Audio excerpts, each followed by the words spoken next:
তো এখানে বিগত বছরের কিছু প্রশ্ন আছে, আপনাদের বইগুলো যখন সাজানো হয়েছে আপনার বইও দেখবেন বিগত বছরের প্রশ্ন দিয়ে সাজানো হয়েছে।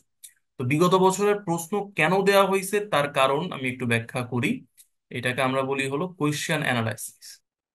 তো শুরুর দিকে আমরা এই জিনিসটা করব, বাট আপনারা বুঝতে পারবেন না। বাট ধীরে ধীরে আপনাদেরকে আমরা বুঝাই দিব যে বিসিএস এর প্রশ্ন কমন ফেলার জন্য, বিসিএস প্রশ্ন অবশ্যই কমন আসে, কেউ যদি বলে যে সব আননোন এমন না, অনেক প্রশ্ন কমন আসে। বিসিএস এর প্রশ্ন প্রমাণ করার জন্য কোয়েশ্চেন অ্যানালিসিস করাটা অনেক অনেক জরুরি। আমি একটা ছোট্ট এক্সাম্পল দিব, খুব ছোট করে। যদিও সবকিছু বুঝবেন কিনা জানি না, তাও এক্সাম্পলটা সেট করি। ধরেন আপনাকে বলা হলো, আপনারা 6 দফার নাম শুনেছেন, যে 6 দফার কোথায় উত্থাপন করা হয়। এখন এটার উত্তর আপনারা অনেকেই দিতে পারবেন, কেউ কি জানেন এটার উত্তর আসলে কি? লাহোরে, অনেকে বলে দিচ্ছেন। গুড। 6 দফা কোথায় উত্থাপন করা হয়, লাহোর বলে দিচ্ছেন। পাকিস্তানও যদি বলতেন সেটাও আমি সঠিক ধরে নিতাম। তো এই ধরনের একটা প্রশ্ন আসছে। এখন এটা একটা প্রশ্ন, আপনি উত্তর বলে দিচ্ছেন। তৃতীয় ব্যক্তি যে দেখলো, আচ্ছা 6 দফা প্রশ্ন আসছে কোথায়, লাহোর, আমি শিখে ফেললাম, লাহোর শিখে ফেললাম। এটা হলো প্রশ্ন শিখা।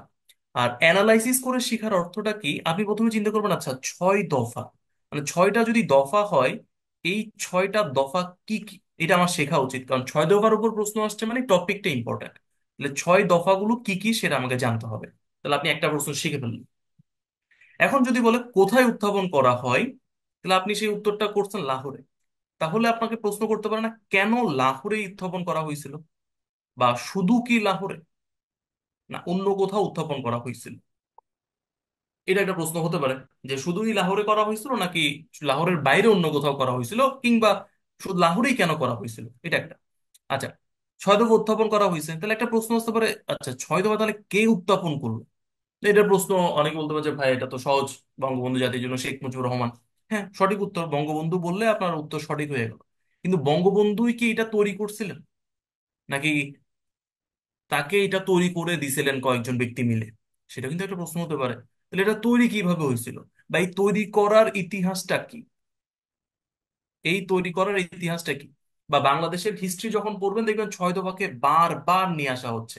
তাহলে 6 দফার এত গুরুত্ব কেন, মানে 6 দফার এত গুরুত্বটা হলো কেন।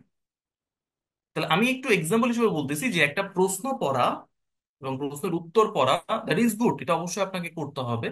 বাট প্রশ্নটাকে যখন একাধিক ভাবে প্রশ্ন করা হয়, মানে আমি প্রশ্নটাকে অনেকগুলো প্রশ্ন করছি, তখন কি আপনার মনে হচ্ছে না, আচ্ছা আমি 6 দফা কে উত্থাপন করলো, কোথায় করলো, কেন করলো, 6 দফাটা কিভাবে আসলো, এটার এত গুরুত্ব কেন। যখন আপনি এই সবগুলো প্রশ্নকে একসাথে তৈরি করে নেবেন এবং একটা টপিক তৈরি করবেন, তখন ওই জিনিসটা বুঝে গিয়ে একটু সহজ হবে না? যেমন তৌকির একটা বলছে 1966 সালে, এটাও একটা প্রশ্ন কিন্তু, কখন এই 6 দফা উত্থাপন করা হয়। আমার কনসেপ্টটাকে বুঝতে পারছেন কি, বুঝতে পারছি কিনা একটু রেসপন্স করেন, যে একটা প্রশ্নের উত্তর শিখে ফেলা এটা আসলে বিসিএস এর প্রিপারেশনের জন্য খুব একটা স্মার্ট ওয়ে না।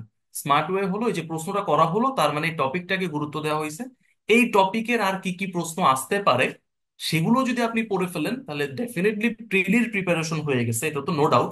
আপনি কিনা 10-12টা প্রশ্ন শিখে ফেলছেন। এবারে 10-12টা প্রশ্নকে যদি আপনি একসাথে চিন্তা করেন, আপনার কিন্তু রিটেনের জন্য একটা প্রিপারেশন হয়ে গেল।